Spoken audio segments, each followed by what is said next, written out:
ராயா, உன் தம்பி கை ரொம்ப நீளமாகுது, சொல்லி வை. ஒரு நேரம் மாதிரி ஒரு நேரம் இருக்காது. என்ன 10 வருஷத்துக்கு முன்னாடி நீ ஒரு 7 எட்டுன்னு வந்த.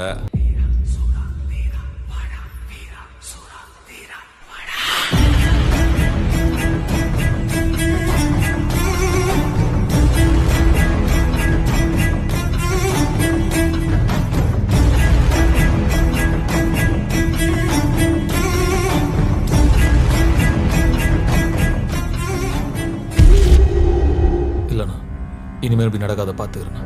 உனக்கு தெரியுதுல்ல? தெரியுதுண்ணா. சரி போ.